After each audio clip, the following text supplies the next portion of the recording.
Kita beralih ke informasi emiten pilihan pemirsa di mana PT Bumi Resources Mineral Tbk atau BRMS menaikkan target produksi emas di tahun 2025. Di mana kenaikan target dilakukan karena peningkatan signifikan produksi emas maksud kami di 2024 di tengah kenaikan signifikan harga emas global. Dikutip dari keterangan perseroan dalam forum diskusi Sea Talks pekan ini, Direktur dan Chief Investor Relations PT Bumi Resources Minerals Tbk Herwin Wahyu Hidayat mengatakan, perseroan membidik produksi emas di level 75.000 troy ounce di 2025, melonjak 25 hingga 36,36% dari produksi tahun lalu di level 55.000 hingga 60.000 troy ounce, dan raihan ini meningkat signifikan dari 2023 di 23.370 troy ounce. Lonjakan produksi BRMS sejalan dengan lompatan harga emas.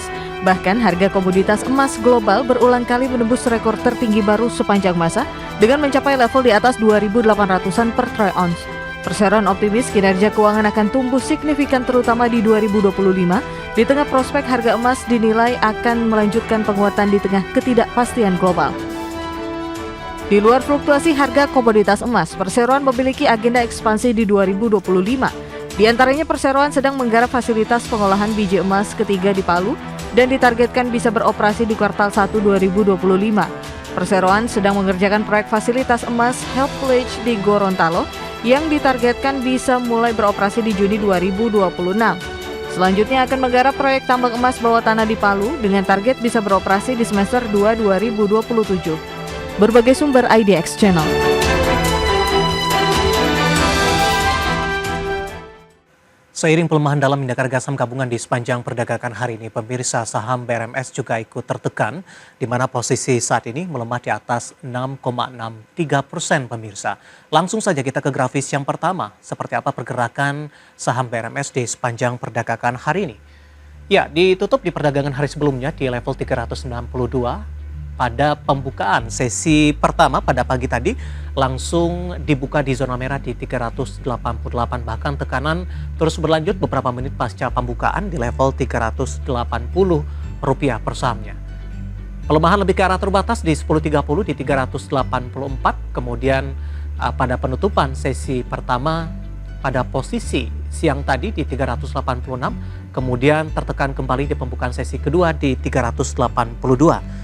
Kami akan sampaikan update pergerakan BRMS sampai sejauh ini beberapa menit jelang penutupan.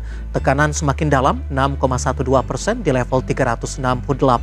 Intraday terendah hari ini di 364, baru beberapa menit yang lalu level ini disentuh oleh BRMS.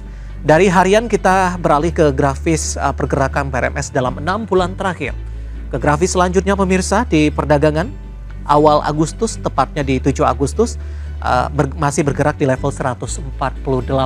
Kemudian Oktober naik ke level 200-an di 244, bahkan di November penguatan cukup signifikan hingga ke 494 dan tampaknya level intraday tertinggi dalam 6 bulan terakhir. Desember dan Januari penguatan lebih ke arah terbatas, bahkan di Februari tekanan masih terus berlanjut untuk BRMS, namun secara keseluruhan pemirsa dalam 6 bulan terakhir saham BRMS sudah naik signifikan di 135,90%.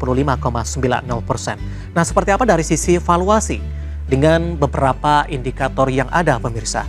Kita beralih ke grafis selanjutnya.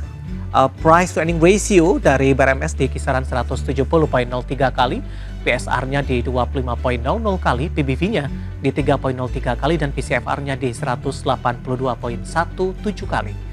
Ya, kombinasi secara fundamental, teknikal, dan juga dari sisi valuasi, dan semoga bisa menjadi salah satu referensi untuk Anda.